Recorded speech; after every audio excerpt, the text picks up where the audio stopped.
नमस्कार। प्लैनेटेक्स में आपका स्वागत है और हमेशा की तरह आपसे निवेदन है प्लैनेटेक्स को सब्सक्राइब करें,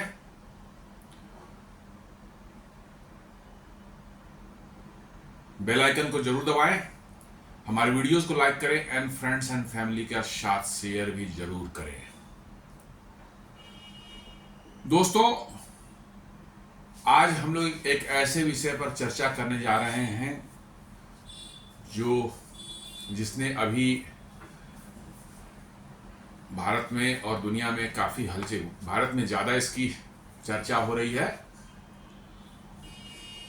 और उसका कारण है जो H1B वीजा पर जो है एक उसमें क्लाउज जो चेंज किया है डोनाल्ड ट्रंप ने, जो है कि अब H1B वीजा पर जो भी बाहर से लोग अमेरिका जाते हैं और वहाँ की कंपनियां जो है H1B वीजा वालों को हायर करती हैं, वहाँ नौकरी देती हैं, उसके लिए जो है जो भी कंपनी हायर करेगी नॉन अमेरिकन, अमेरिका से बाहर की किसी को भी जो है उसके लिए उनको हर साल $1,00,000 जो है पे करना पड़ेगा यूएस गवर्नमेंट को। जी हाँ, उनको वीजा लेने के लिए $1,00,000 पे कर देना पड़ेगा और हर साल उसको रिन्यू कराने जाएंगे, उसको फिर एक साल $1,00,000 देनी पड़ेगी। पहले शायद जो है $1,000 करीब 200 कुछ डॉलर ये लगता था और $700 जो है फी लगती थी उनके, तो $1,000 के आसपास हुआ करता था स्पॉन्सर करने के लिए जो है।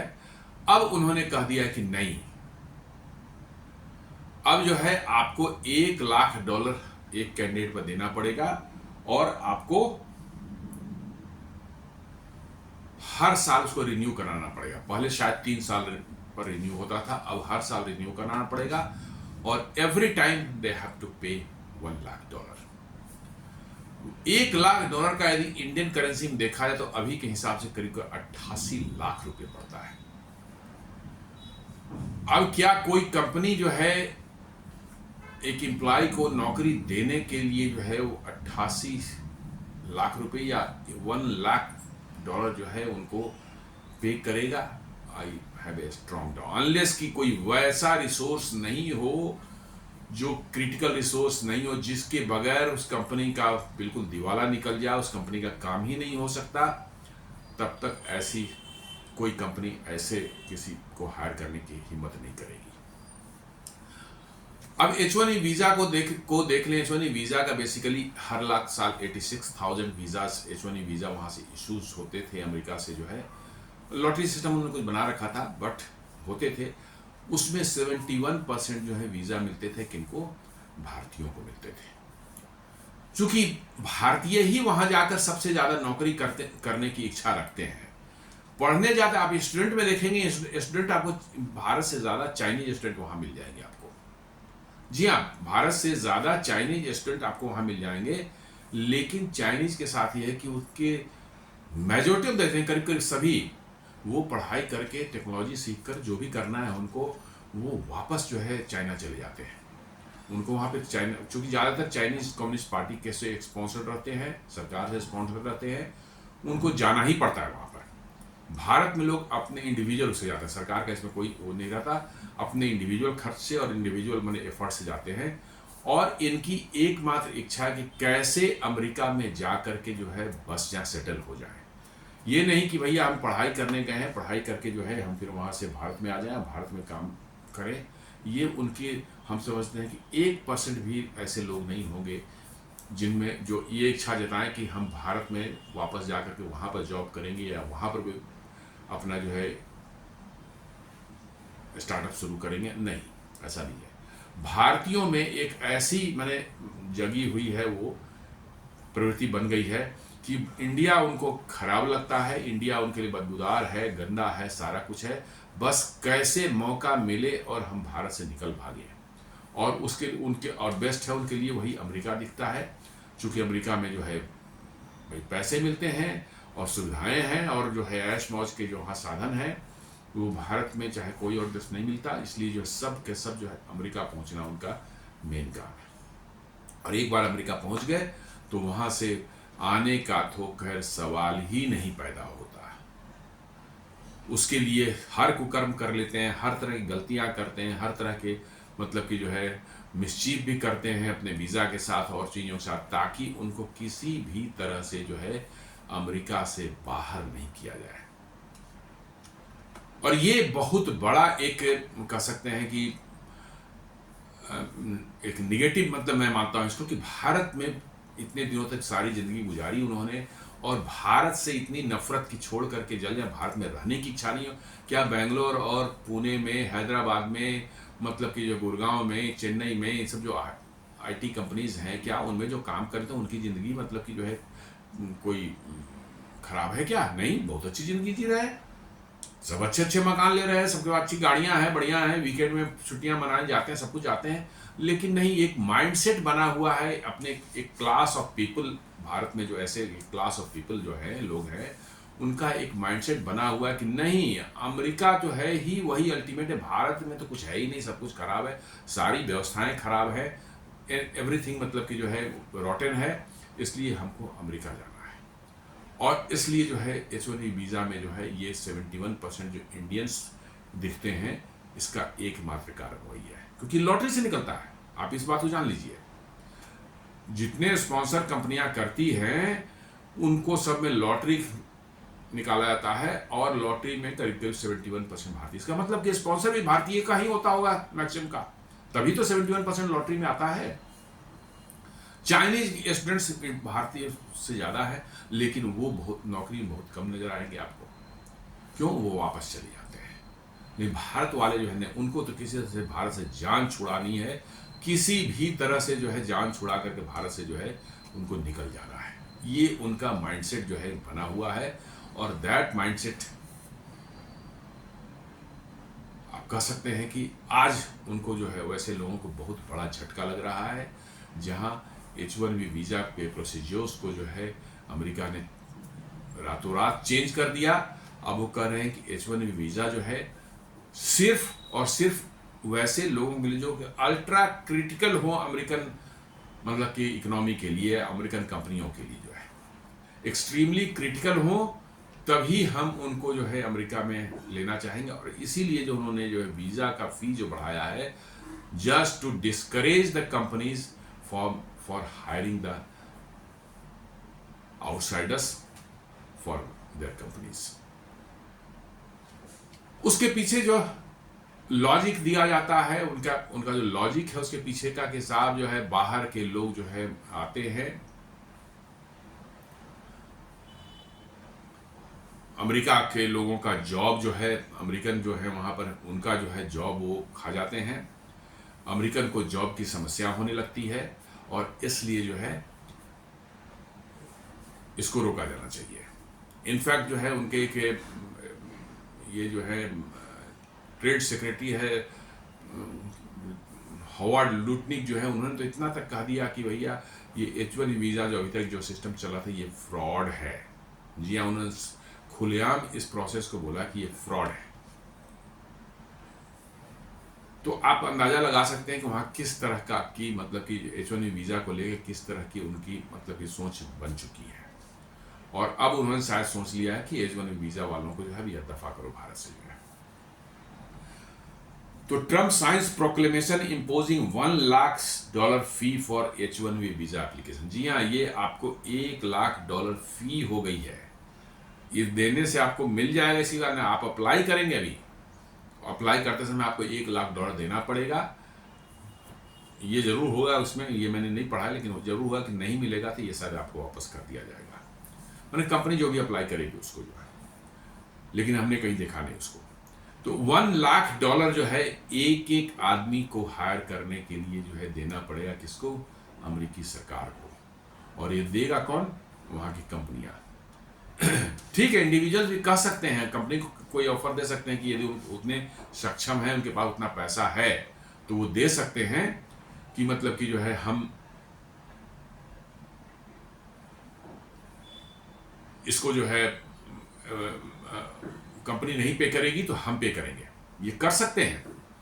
लेकिन $1 लाख जो है नौकरी पाने के लिए कोई भारतीय वहां खर्च करेगा, या देगा अपने पॉकेट से जो है, it is just not possible. अरे 1,20,000, 1,25,000 तो उसकी एनुअल पैकेज होगी। जी हाँ, 1,20,000, 1,25,000 के आसपास उसकी एनुअल पैकेज होगी।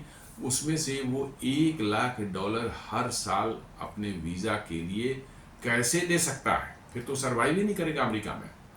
20-25 हजार डॉलर पर पूरे साल सर्वाइव करना, it is next to impossible, नहीं हो सकता। इसलिए ये माना जा रहा है कि ये लागू हो जाएगा, और लागू 21 तारीख से ही शायद हो। The Trump administration said that the move is aimed at ensuring the people being brought into the country are actually very high skilled and do not replace American workers. इन्होंने कहा कि ये इसलिए किया जा रहा है कि ये इंश्योर किया जा सके कि जो वर्कर्स या जिनको बाहर से लाया जा रहा है अमेरिका में H-1B वीजा पर, वो बहुत हाई स्किल वाले हों और वो अमेरिकन लेबर को रिप्लेस ना करें। मतलब ये इंश्योर करना है कि उस टाइप का कोई भी बंदा जो है इनको अमेरिका में नहीं मिल रहा है, इसलिए जो है वो उनको जो है उसको रिप्लेस करने के लिए जो है उनको लाना पड़ रहा है बाहर से। नॉर्मल वर्क के लिए जो है आप किसी को नहीं ला सकते। 19 सितंबर कल ही जो है वो 2025 US president Donald Trump signed a presidential proclamation introducing a $1,00,000 fee for H-1B visa petitions. जी हाँ, आप H-1B वीजा फाइल करेगी कंपनी, उसको $1,00,000 देने पड़ेंगे। This applies to petitions for worker outside the US seeking entry under the H-1B specialty occupation visa। जी हाँ, ये बाहर वालों के लिए है, अंदर वालों के लिए वीजा की जरूरत ही नहीं है। अंदर वाले के लिए तो कोई समस्या ही नहीं है, वो तो अपना आराम से जॉब कर सकता है। ये बाहर वालों के लिए है जो वहां पर H-1B वीजा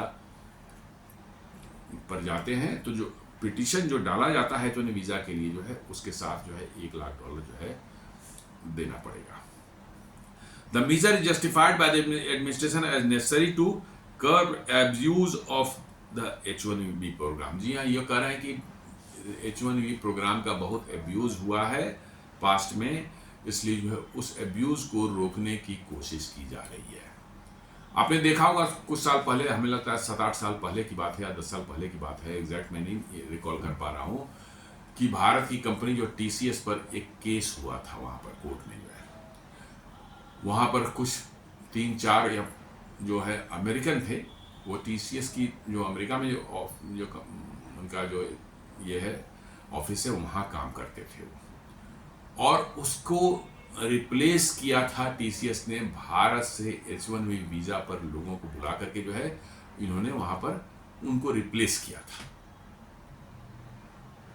और उन्होंने जो है क्या किया, कोर्ट में केस डाला, और केस डाल के ये बताया कि साहब हमको जो है इन्होंने भारत से H-1B वीजा पर लाकर लोगों को रिप्लेस किया, और न सिर्फ रिप्लेस किया, हमें ही बैठा करके जो है 1 महीने उनको ट्रेन कराया हमसे, और तब हमको मतलब निकाला गया वहाँ से, और हमारी पोजीशन को उन्होंने जो है इंडियंस को दी, और इस पर जो है पेनाल्टी भी लगी थी, फाइन भी लगा था TCS को, और TCS ने एश्योर किया था उसके बाद कि हम अमेरिकन को ही ज़्यादा से ज़्यादा लेंगे, एक्सेप्शनल केसेस में हम भारत से लोगों को बुलाएंगे। ये स्थिति थी, मतलब कि जो है 10 साल पहले थी। तो ये फैक्ट है, इसमें कोई बहुत माने हम नहीं कह सकते कि नहीं कोई बहुत माने गलत चीज़ बोल रहे हैं, वो ऐसा हुआ है पास्ट में। क्योंकि H-1B वीज़ा पर जाने वाले जो हैं वो मैंने बताया नहीं कि उनकी टेंडेंसी है किसी तरह अमेरिका में पैर जमा लो, और उसके बाद जो है हम अपना वहाँ रहने होने का जुगाड़ जो है अपना कर लेंगे, फिट कर लेंगे, 2-4-5 साल रह जाएंगे, फिर जो है उसके बाद ग्रीन कार्ड के लिए एप्लीकेबल हो जाएगा तो ग्रीन कार्ड के लिए डाल देंगे एप्लीकेशन। मतलब कि टाइम काटते रहेंगे हम अपनी ज़िंदगी, उसका शादी वादी कर लेकर के जो है एक बच्चा भी वहाँ पैदा कर देंगे ताकि उसको US की सिटीजनशिप मिल जाए, और थोड़ा और केस मेरा स्ट्रांग हो जाएगा, साहब मेरा बच्चा जो अमेरिकन है आप कैसे यहाँ से इंडिया वापस जाए। ये माइंडसेट में घुसा हुआ है सारे भारतीयों का। जी हाँ, 100% भारतीयों के माइंडसेट में ये घुसा हुआ है कि अमेरिका में जाके किस तरह से पैर जमा लेना है, और पैर जमाने के बाद जो है फिर हमको आगे का जुगाड़ लगाना है कि अमेरिका में कैसे सेटल हो जाए।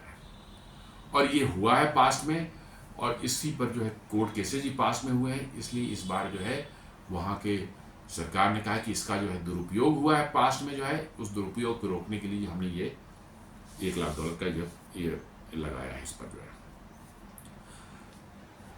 और साथ में कहा कि अमेरिकन जॉब्स को हम प्रोटेक्ट कर रहे हैं। जी हाँ, वो कह रहे हैं कि अमेरिकन जॉब्स को प्रोटेक्ट कर रहे हैं। हालांकि सच्चाई ये है कि अमेरिका में जो है आपको क्वालिफाइड लोग इस सब जॉब के लिए अब ज़्यादा अवेलेबल ही नहीं है, क्योंकि अमेरिका का भी स्थिति ये है कि 70% ऑफ द स्टूडेंट्स जो है वहाँ जो पढ़ने वाले हैं वो यूनिवर्सिटी जाते ही नहीं है। स्कूलिंग करके जो है निकल जाते हैं और भाई कुछ स्किल सीख लिया और फिर नौकरी कहीं मिल जाती है, $4-5 उनको आ जाता है, उसे ज़िंदगी कटने लगती है आराम से, उनको ज़्यादा पढ़ने लिखने का शौक रहा नहीं है। इसलिए आजकल देखेंगे यूनिवर्सिटीज़ भी जो है वहाँ पर मैक्सिमम जो है स्टूडेंट्स जो है काफ़ी बड़ी तादाद में जो बाहर के रहते हैं। एक तो है कि उन बाहर वाले स्टूडेंट्स से पैसे बहुत जल्द यूनिवर्सिटी ज़्यादा लेते हैं, जो नेटिव होगा उसका फ़ी तो बहुत कम होता है, लेकिन बाहर वालों की फ़ी तो इंटरनेशनल स्टूडेंट्स को बहुत ज़्यादा फ़ी है वहाँ पर।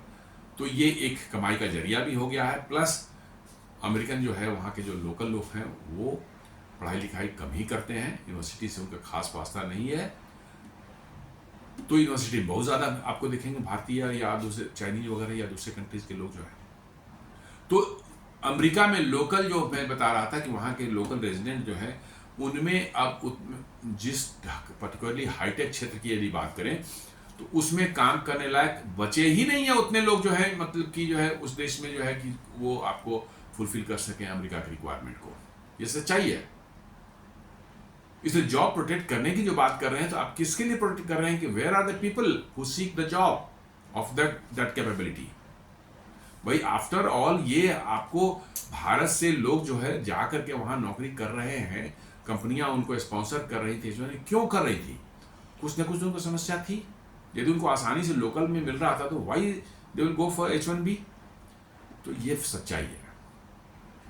इंश्योर एम्प्लॉयर्स पे प्रीमियम ओनली फॉर रेयर और क्रिटिकल टैलेंट। कह रहे हैं कि रेयर एंड क्रिटिकल टैलेंट ही सिर्फ अमेरिका में आना चाहिए, नॉर्मल एवरेज टाइप का जो हमको टैलेंट चाहिए ही नहीं चाहिए। जो रेयर एंड क्रिटिकल है जिससे कि अमेरिका को वाकई जिसके नहीं रहने से अमेरिका को परेशानी होगी, हमको सिर्फ वो चाहिए।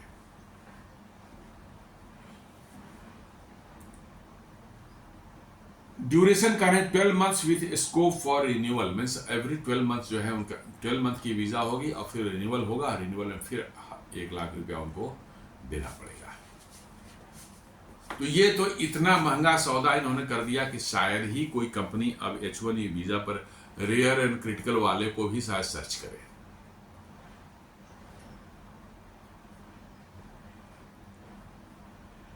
Authority implemented through DHS, Department of Homeland Security and USCIS, US Citizenship and Immigration Services, इन्होंने जो है डिपार्टमेंट ऑफ होमलैंड सिक्योरिटी ने इसको मूव किया था और इसी को जो है प्रेसिडेंशियल प्रोक्लेमेशन उन्होंने कल साइन किया है। H-1B visa is a non-immigrant work visa that allows US employers to hire foreign professionals in specialty occupations। ये H-1B वीज़ा जो है इसी के लिए बना ही हुआ था कि फॉरेन को जो है स्पेशलिटी जो जॉब्स हैं, स्पेशलिटी वाले जॉब्स जो हैं, स्पेशलाइज जॉब्स हैं, उसके लिए जो है आप फॉरेन से लोगों को ला सकते हैं हायर करके जो है, ताकि आपकी काम धंधा चल सके। ये बना ही था, नॉन इमिग्रेंट वीज़ा है। स्पेशलिटी ऑक्यूपेशंस रिक्वायर्ड थ्योरेटिकल और technical expertise in field such as information technology, IT, engineering, mathematics, science, medicine, architecture and finance. Normally इन्हीं सब एरियाज में जो है आपका जो है टेक्नोलॉजी है, इंजीनियरिंग है, मैथमेटिक्स है, साइंस है, मेडिसिन है, आर्किटेक्चर है, फाइनेंस है, IT है, इन सब फील्ड में ही नॉर्मली लोगों को मिल रहा था। ये नहीं था कि हाँ भैया कोई गया पढ़ाई लिख करके जो है वहाँ स्टील प्लांट में जॉब कर लिया, चाहे कोई रिफाइनरी में, पेट्रोलियम रिफाइनरी जॉब, नहीं, ये सब स्पेशलाइज एरिया थे जिसमें कि जो है इंडियंस जो हैं या बाहर के लोग जो हैं ज़्यादा काम करते थे, क्योंकि इन क्षेत्र में काम ज़्यादा है। मैंने बताया ना कि अमेरिका में लोग कम हैं जो कि हाईटेक जॉब के लिए तैयार है, उतने आदमी ही नहीं है, पढ़ते ही नहीं है। समस्या यही है कि वो पढ़ते नहीं हैं, और चूंकि ज़्यादा पढ़ाई लिखाई नहीं होती है तो इससे क्या होता है कि अल्टीमेटली जो है कंपनियों को उस लेवल का जो एक्सपर्टीज है उसके लोग नहीं उनके पास है। अब नहीं है लोग तो फिर आपको दिक्कत है। तो कहाँ से लाते थे? H1B वीज़ा से ही उसकी भरपाई करते थे और उससे क्या होता था कि उनका काम चलता रहता था। लेकिन अब डोनाल्ड ट्रंप जो है करेंगे नहीं, अमेरिकन की जॉब आप खा रहे हैं, इसलिए जो है बाहर से आपको नीलाम देंगे, $1 लाख जो है एक आदमी को लाने देना पड़ेगा।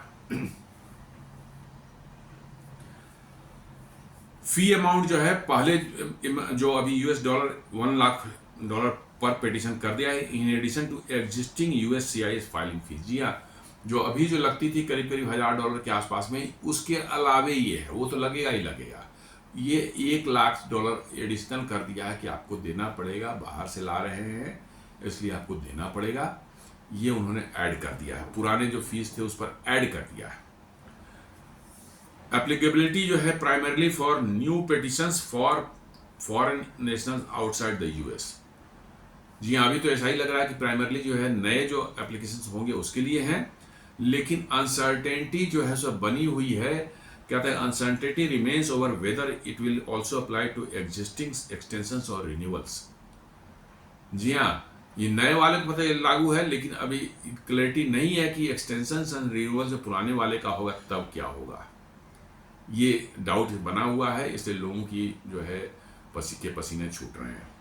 For those already in the US, exceptions बोलते हैं secretary of homeland security may grant national interest waivers. जी हाँ, कुछ केस में जो है नेशनल इंटरेस्ट को कोट करते हुए कुछ वेवर्स हो सकता है, लेकिन वो तो बहुत रेयरेस्ट ऑफ रेयर होगा, नॉर्मल किसी के लिए हो ही नहीं सकता। वो कोई वैसा एक्सेप्शनल टैलेंट हो उसके लिए शायद वो दे सकते हैं। Universities and non-profit might be treated differently to be clarified in agency guidance. University and non profit में भी यूनिवर्सिटीज़ वगैरह के लिए शायद कुछ मैंने रिलैक्स कर दें, जो कोई प्रोफेसर हायर करना है या कोई हो जो कि अपने फील्ड की एक्सपर्टीज है, उसके लिए बोल रहे हैं कि ये थोड़ा सा गाइडेंस में क्लैरिफिकेशन हो सकता है, अभी तो नहीं है, लेकिन उसके लिए कुछ लगता है उसमें कुछ प्रोविजन देख करके कि यूनिवर्सिटीज़ वगैरह में खास प्रोफेसर वगैरह के लिए की जो पोस्ट होती है उसके लिए जो है मे भी थोड़ा सा उसमें कुछ वेबर होते हैं। इम्प्लीमेंटेशन इफेक्टिव फ्रॉम 21 सितंबर 2025। जी हाँ, एकदम 21 तारीख से जो है, मैंने कल से संडे से जो है लागू हो जाएगा, subject to litigation and possible injunctions. अब ये है कि अमेरिका में भी आजकल हर मामला कोर्ट में चला जाता है, भारत में जैसा हो रहा है, तो हो सकता है कि मामला ये भी कोर्ट में चला जाए, और कोर्ट यदि स्टे दे देता है तो शायद मतलब कि इसमें हो जाएगा। अब क्या राष्ट्रपति की पावर्स है वहाँ पर इस केस में जो है, ये देखने वाली बात है, कहाँ उनके कॉन्स्टिट्यूशन में क्या क्या पावर्स दी गई है राष्ट्रपति को ऐसा करने के लिए। लेकिन मुझे लगता है कि इस मैटर में जो है उनको टैरिफ वाले मैटर से ज़्यादा सपोर्ट मिलेगा कोर्ट से भी और वहाँ के आम पब्लिक से भी जो है, क्योंकि बड़ा सेंटिमेंटल इशू है जो रेज किया है इशू उन्होंने कि भैया बाहर के लोग आते हैं, अमेरिकन के जॉब खा जाते हैं, और अमेरिकन बेचारे बेरोजगार रहते हैं, उनको जॉब नहीं मिलती है, और जो है बाहर से जो आते हैं वो बहुत कम सैलरी में काम भी करने को तैयार हो जाते हैं, इसलिए हमारे लोगों की भी सैलरी कम हो जाती है। इस पर ये ऐसा सेंटिमेंटल इशू है कि आम पब्लिक का सपोर्ट जो है डोनाल्ड ट्रंप को जो है मिल सकता है। टैरिफ वाले में बहुत से इश्यूज हैं, लोगों को चूँकि ये हो रही है, उन डायरेक्ट जो है उनके प्राइसेस जो हैं बढ़ रहे हैं स्टोर्स में, और मतलब सामानों की जो कीमतें वहाँ बढ़ रही हैं टैरिफ की वजह, उससे डोनाल्ड ट्रंप को उतना सपोर्ट नहीं मिला जितना मतलब कि इसमें उनको मिलने की उम्मीद है, क्योंकि बहुत ही सेंटिमेंटल इशू है कि साहब हम लोकल लोगों की जॉब प्रोटेक्ट कर रहे हैं, जो बाहर वाले आके जो है उस पर कब्जा कर लेते थे।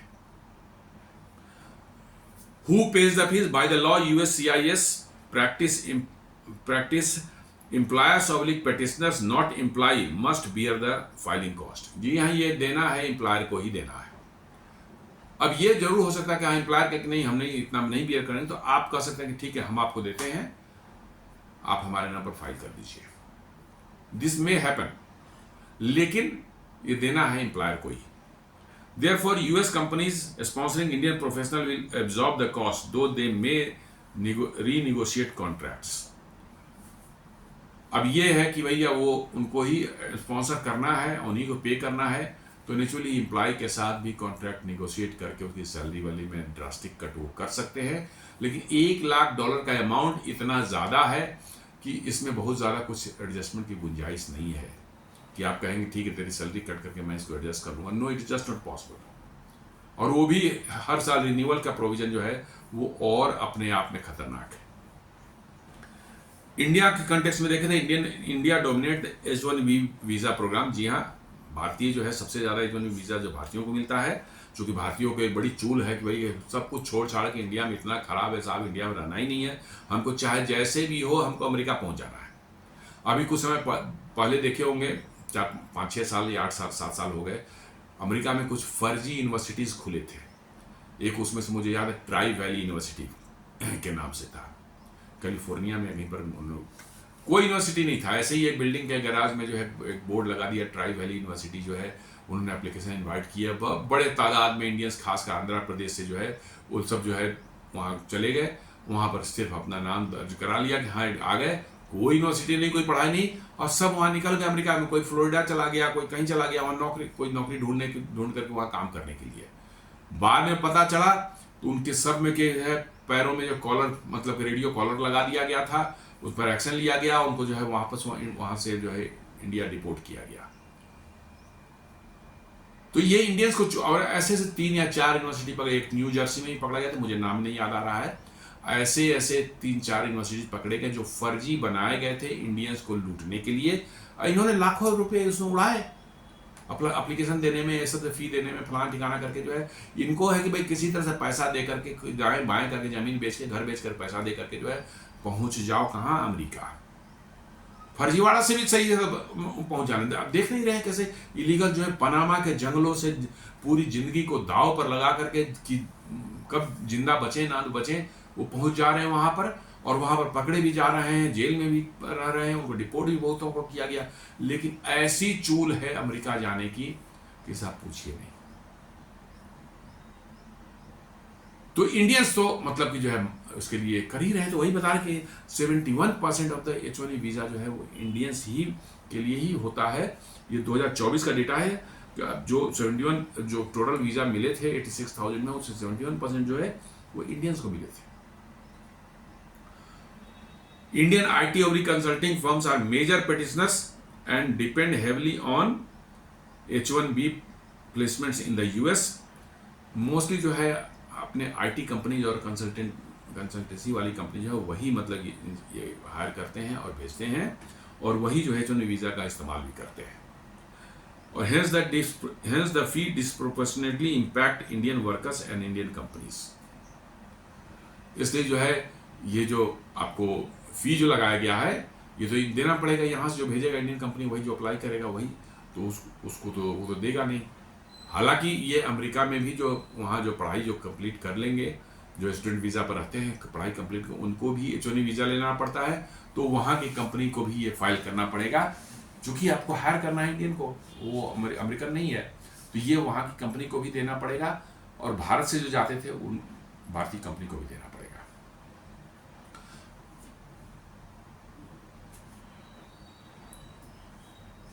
इमीडिएट प्रैक्टिकल इम्पैक्ट इसका क्या आ सकता है, तो इसको देख रहे हैं। Many employers may stop hiring from abroad due to the cost. यही में भी इमीडिएट तो यही होगा कि भैया हायरिंग बंद करो, क्योंकि इतना ज़्यादा महंगा ये सौदा हो चुका है कि मुश्किल हो जाएगा। यदि 10-20 भी आपने ले लिया, 10 भी हायर कर लिया, तो मालूम है कि $1 बिलियन आपको देना पड़ रहा है। Example, an engineer of 1,20,000 salary now cost an extra 83.3%। That is 1 lakh, यदि 1,20,000 में आपने कोई इंजीनियर हायर करता है वहाँ कोई कंपनी, तो उसको ये 1 लाख और उस पर देना पड़ेगा, तो उसकी जो है एक्स्ट्रा कॉस्ट 83.3% हो जाएगी, एडिशनल कॉस्ट उसकी बढ़ जाएगी। To sponsor for 10 hires, 10 hire उसने कर लिया, तो करीब करीब $1 मिलियन एनुअली जो है वो देगा सिर्फ वीजा फी में। जी हाँ, यदि 10 लोग उसने हायर कर लिया तो उसने $1 मिलियन हर बार सिर्फ वीजा को लेने के लिए और हर साल वीजा रिन्यू कराने के लिए देता रहेगा। तो आप समझ सकते हैं कंपनी की हालत क्या होगी, जस्ट इमेजिन कर लीजिए आप। Smaller firms cannot afford sponsorship. Big tech may selectively pay for critical hires. जी हाँ, जो बड़ी कंपनियां हैं, बहुत बड़ी कंपनियां हैं, जैसे माइक्रोसॉफ्ट है, अमेजन हो गया, गूगल हो गया, तो वो तो थोड़ा बहुत इसको कर सकते हैं, कुछ आईआईटी वाईआईटी से जिनको मिल जाए बढ़िया वाले जो हैं, तो उसको तो ठीक है, कुछ के लिए वो करेंगे, शायद वो कर सकते हैं, उनमें कैपेबिलिटी भी है। लेकिन निश्चित रूप से वहाँ भी संख्या बहुत डाउन होगी, ड्रास्टिकली कट होगी, क्योंकि $1 लाख हर एम्प्लॉय पर every year, it is just not, मतलब कि ये पॉसिबल नहीं है। कुछ के लिए जरूर कर सकते हैं, वो थोड़े बहुत जो है कर सकते हैं, वो भी बहुत बड़ी कंपनियां, जो मिडिल लेवल की और छोटी कंपनियां जो होती है, टेक कंपनियां होती है, तो वो उनके लिए तो बिल्कुल संभव ही नहीं है, असंभव है। All they will just stop hiring. Typical billing at जो होती थी वहां पर $60 पर आवर के हिसाब से जो होती थी 120, यदि 1,20,000 एनुअल पैकेज यदि किसी को मिलता है तो उसका आता है $60 पर आवर। और ये जब इस पर ऐड हो जाएगा ये एडिशनल $1 लाख जो है, तो वो कॉस्ट क्या पड़ेगी, $110 पर आवर। जी हाँ, 60 से वो बढ़ के हो जाएगा $110 per hour to absorb cost. जी हाँ, इतना ज्यादा ये कॉस्ट बढ़ जाएगा, मतलब कि ये पर एम्प्लॉय, मतलब कि जो मैन पावर का कॉस्ट जो उनका। और business models of Indian IT companies threaten, जो इंडियन आईटी कंपनी जो है, जो कि अपने H1B एम्प्लॉयज को भेज कर वहाँ जो काम करवाते थे, इस पर बहुत बुरा असर पड़ेगा। और मेरा तो मानना है कि not only Indian company, even American company जो अमेरिका में कर रहे हैं, उन पर भी असर पड़ने वाला है। क्योंकि आप जाके देख लें वहाँ की सिलिकॉन वैली और उसे जहाँ पर टेक मतलब कंपनियों का जमावड़ा है, उसमें मैक्सिमम आपको कौन मिलेंगे, इंडियन ही मिलते हैं।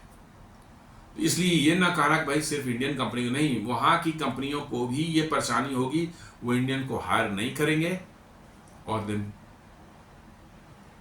इंडियन क्या बाहर वालों को हायर नहीं करेंगे, तो उनको जो है शॉर्टेज ऑफ मैन पावर होगी। और इसका जो है नतीजा, रिजल्ट क्या आएगा, आप जस्ट इमेजिन कर लीजिए।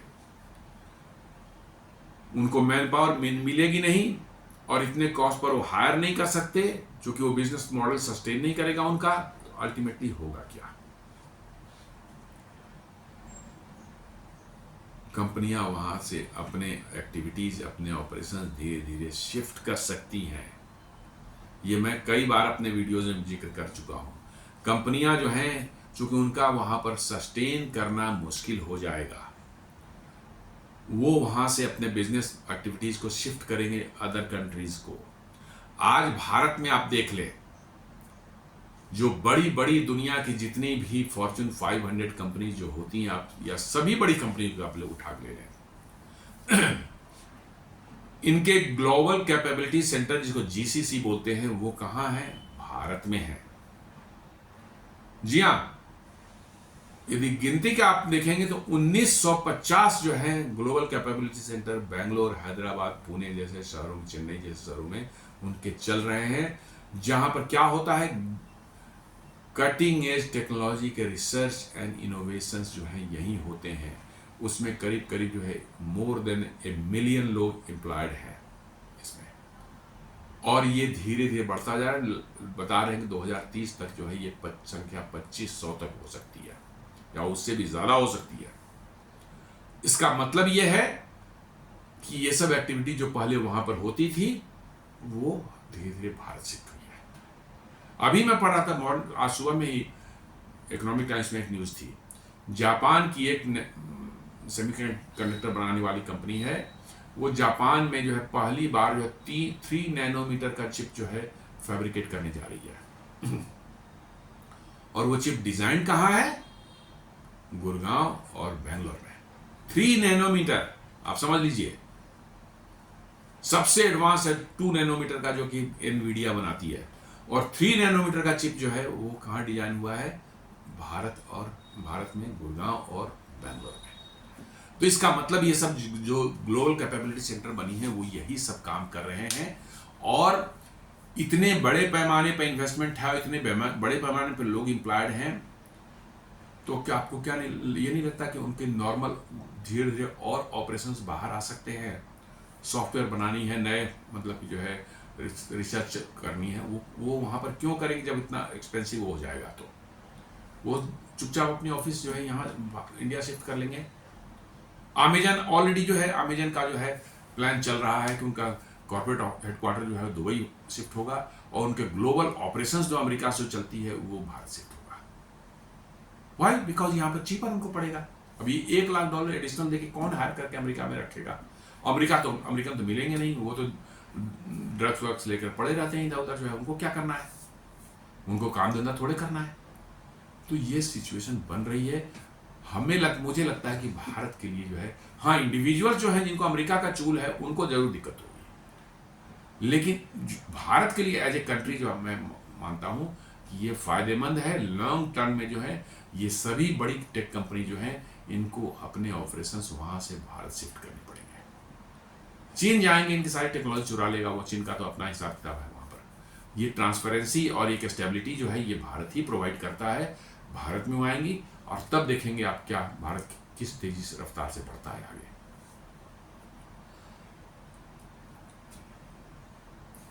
अब है कि भाई लीगल एंड पॉलिटिकल अनसर्टेनिटी तो है ही। यदि मान ले कि जो थोड़ा कोर्ट वोट में चले जाएंगे, लेकिन मेरा मानना है कि इस पर कोर्ट भी जो है कितना करेगा, क्योंकि ये पब्लिक के सेंटिमेंट से बहुत ज़्यादा जुड़ा हुआ है डायरेक्ट, कि अमेरिकन के जॉब जो है ये कंपनियां जो है बाहर के लोगों को दे रही है। तो इस पर जो है थोड़ा सा एकदम मैटर था डिफरेंट है। टैरिफ्स इंटायरली डिफरेंट है ये। Critics argue that President lacks legal authority to impose such high fee without Congress। मतलब उनका कहना है कि बिना मतलब कि जो है पार्लियामेंट से अप्रूव हुए, जो वहाँ की कांग्रेस है, जो पार्लियामेंट हमारे यहाँ बोलते हैं वहाँ कांग्रेस, बिना उसके अप्रूवल की ये पावर इनको नहीं है, डोनाल्ड ट्रंप को नहीं है, प्रेसिडेंट को नहीं है। Court challenge immigration lawyers expect lawsuits injunctions possible. वहाँ पर तैयार बैठे रहते हैं वकील जो है, जहाँ आया उनको जो है $1 लाख कमाएंगे, इसमें जो है तुरंत जो है लेके पहुंच जाएंगे। यूएस में जीते हैं हारे कोई मतलब नहीं। कोर्ट केसेस वहाँ पर खूब होते हैं और कमाने वाले वहाँ सबसे ज़्यादा कमाने वाले वकील ही है। जी हाँ, वकील ही सबसे ज़्यादा कमाने वाले। इंजीनियर्स तो सबसे नीचे आते हैं, वकील है उसके बाद डॉक्टर्स है, ये सब कमाने वाले, इनकी कमाई बहुत है। सबसे ज़्यादा कमाने वाले वकील है। चूँकि अमेरिका में यदि कोर्ट केस, दो ही चीज़ अमेरिका में लोग बताते हैं जो रहने वाले हैं, कि अमेरिका में कोर्ट केस में आप फंस गए या आपको कोई मेडिकल कंडीशन आपकी ऐसी हो कि आप उसमें अटक के फंस गए, तो आपका जीना दोबारा अमेरिका में हो जाता है। ये दो चीजों से बच के रहना है।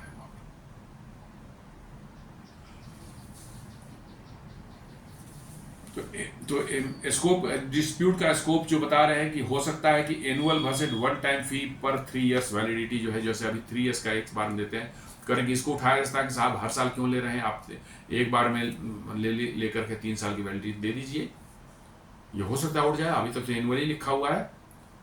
Applicability to renewal of extension inside the US remains unclear. जो पुराने वाले हैं उनका जो रिन्यूअल होगा उस समय क्या अप्लाई होगा या नहीं होगा, इस पर कोई क्लैरिटी नहीं है। कोई क्लैरिटी यदि नहीं होती है तो होता है कि आप नए रूल्स अप्लाई हो जाते हैं उस पर, नहीं तो उसके स्पेसिफिकली मेंशन किया था कि नहीं इन पर ही अप्लाई नहीं होगा। नहीं तो बाय डिफॉल्ट जो है ये नियम है कि यदि क्लैरिटी नहीं है या उस पर कोई नहीं कहा गया तो ये rules it will applicable on all. तो जितने भी लोग हैं उनका जो एक्सटेंशन कर जाएगा वहां $1 लाख मांगेगा। कांग्रेसनल एक्शंस कहता है lawmakers could intervene either to block और कोडिफाई द मेजर्स। कहता है कि ये वहां पर पार्लियामेंट में भी शायद इस पर जो है अपोजिशन कुछ हो सकती है, लेकिन ये मैटर इतना ज्यादा कर रहे हैं कि ये सेंसिटिव है। जी हाँ, वहां के जो टेक कंपनीज हैं वो इसका अपोज कर रहे हैं, जरूर वो करेंगे, क्योंकि उनका जो बहुत बड़ा लॉस होगा इससे, और इमीडिएट उनके पास कोई उपाय नहीं है, और ग्रेजुअली जो है उनको अपने ऑपरेशन जो है शिफ्ट ना करें वहां से, तो it will be become unsustainable for them to continue there. लेकिन ये ऐसा सेंटिमेंटल मैटर है कि इसको जो है यदि आप वहां उठाते हैं और यदि आप अपोज करते हैं एज ए पॉलिटिशियन, तो पब्लिक के बीच में आपकी जो है बहुत बड़ी किरकिरी होगी। जी हाँ, बहुत बड़ी ज़्यादा किरकिरी होगी, क्योंकि ये मैटर ही ऐसा है कि अमेरिकन के जॉब को हम प्रोटेक्ट कर रहे हैं साहब, और ये कह रहे हैं कि नहीं अमेरिकन की जॉब को जो है बाहर वालों को मिल जानी चाहिए। कौन इसका अपोज करेगा? मतलब मुझे बता दीजिए। नुकसान इससे अमेरिका को है, बहुत नुकसान है, मैं बता रहा हूं आपको। वहां के जॉब्स जिसको प्रोटेक्ट करने की कोशिश कर रहे हैं डोनाल्ड ट्रंप, वो जॉब ही वहां से शिफ्ट होकर दूसरे देश में चली जाएगी। अभी तो कोई बाहर वाला जाके वहीं पर काम कर रहा है, कम से कम उनकी इकोनॉमी में तो कंट्रीब्यूट कर रहा है ना। कोई इंडियन ही जा रहा है H1B वीजा पर, वहां पर जाकर मान ली काम कर रहा है, तो कम से कम इकोनॉमी, उनकी प्रोडक्टिविटी में तो कंट्रीब्यूट कर रहा है। कल को हो करके गूगल माइक्रोसॉफ्ट ने ऑपरेशन उठा करके भारत आ जाए, चाहे किसी और देश चल जाए, तो उनके इकोनॉमी से उतना पोर्शन निकल गया, तो जॉब क्या होगी, आपकी इकोनॉमी ही मैंने को। लेकिन डोनाल्ड ट्रंप को ये सब चीजें समझ में आती नहीं है, क्योंकि he is not a politician, he is a pure businessman. तो ये सब चीजें उनको समझ नहीं आती। उनका सेंटिमेंटल इशू जो है, पब्लिक को कौन सा चीज ये करेगा, अपील करेगा, पब्लिक किस पर जो है तुरंत मतलब कि जो है ये करेगी, रिएक्ट करेगी और इनको सपोर्ट करेगी, इन पर ज्यादा उनका रहता है।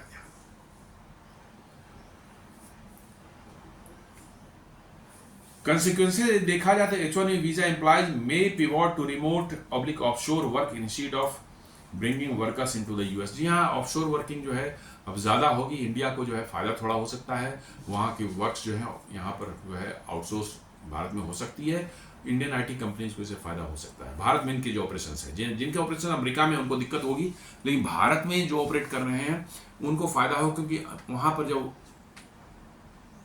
वर्कफोर्स नहीं मिलेगा उनको, तो उस काम के लिए क्या करेंगे, वो सब आउटसोर्स करेंगे भारत की कंपनियों को, और यहाँ पर लोगों का को जो है ज़्यादा काम मिलेगा, ज़्यादा जॉब क्रिएट हो सकता है। Shift towards elite talent only very high paid और क्रिटिकल रोल्स में जस्टिफाई द फी।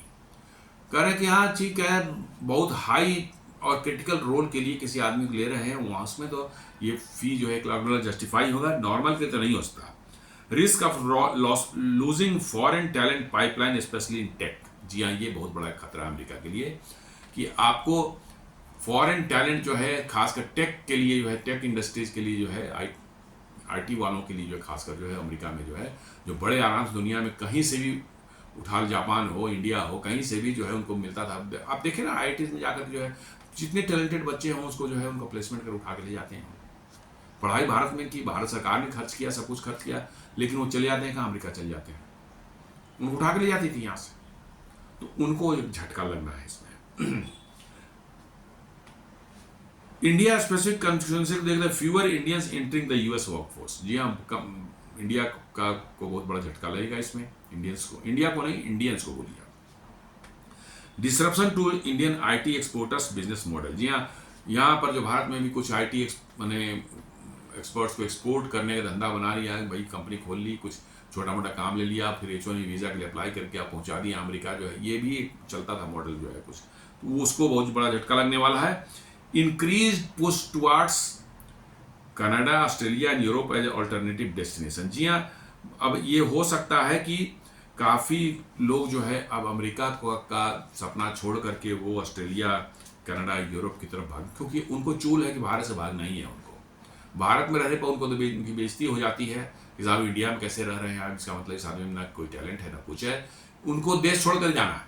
अमेरिका ना सही अब कनाडा चल जाएंगे, ना सही साला यूरोप चल जाएंगे, ऑस्ट्रेलिया चले, कहीं ना उनको जाना ही जाना है, उनको जो है चूल है उनको फॉरन का। अमेरिका का मेन चूल है, लेकिन अमेरिका का चूंकि चूल अब गड़बड़ चोड़ा हो जाएगा, अब उनको कहीं और चल जाना है। तो अब इसको देखा जाए तो $100,000 fee is the biggest policy shock to the US work visa regime in the decades. जी हाँ, ये वीजा में सबसे बड़ा शॉक आज तक का माना जा रहा है। भारतीय 71% थे, ये सबसे बड़ा माने लूजर भारतीय ही होंगे। और if enforce strictly it could shrink H1B visa flaws, restructure IT exports and push global talents away from the US. हाँ, ये अल्टीमेटली जो है यदि इसको पूरी तरह से इम्प्लीमेंट कर दिया गया तो टैलेंट जो है अमेरिका जाना बंद हो जाएगा। ये दुनिया के लिए तो सही है, क्योंकि यही टैलेंट जाके अमेरिका में वेल्थ क्रिएट करते हैं, वहाँ कंपनियों के लिए पैसा जनरेट करते हैं, और उसी पैसे की बदौलत जो है अमेरिका पूरी दुनिया में गुंडागर्दी करता है और दुनिया को शांत नहीं कर देता है। तो अमेरिका का जो कमज़ोर होना खासकर फाइनेंशियली जो है वो दुनिया के लिए अच्छा है। और ये जो ग्लोबल टैलेंट जो वहाँ जाती थी वो अमेरिका जाना यदि रुक जाता है तो उनकी जो है अर्निंग पर असर पड़ेगा, वो कंपनियाँ वहाँ से शिफ्ट हों, इससे अमेरिका की उस पर डेंट होगा, और शायद अमेरिका की क्लाउड जो है दुनिया बदमाशी करने का जो है उस पर थोड़ी कमी आए। Final impact depends on the legal battles, agency guidelines and political responses in the coming months. वो तो ठीक है, लीगल होगा, थोड़ा सा पार्लियामेंट में भी ये सब होगा, ये सब चलेगा। लेकिन मेरा मानना है कि ये इशू इतना इमोशनल है कि कोर्ट को भी इसमें इंटरवेन करके कुछ करना जो है उतना आसान नहीं होगा। तो दोस्तों, ये मेरा आज का विश्लेषण था। जो वीज़ा का पर जो लगाया है उन्होंने, डोनाल्ड ट्रंप ने जो है बैन लगाया है, $1 लाख का फी लगा दिया है H1B वीज़ा के लिए। उस पर क्या इम्पैक्ट्स, उसके क्या असर हो सकते हैं भारतीयों पर और भारत की कंपनियों पर या अमेरिका की इकोनॉमी पर, इस पर एक छोटा सा विश्लेषण था। उम्मीद करता हूँ ये विश्लेषण पसंद आया होगा। आप हमारे वीडियो को लाइक करें, फ्रेंड्स एंड फैमिली के साथ शेयर करें, हमारे चैनल को सब्सक्राइब करें और बेल आइकन दबाना बिल्कुल नहीं भूलें। धन्यवाद।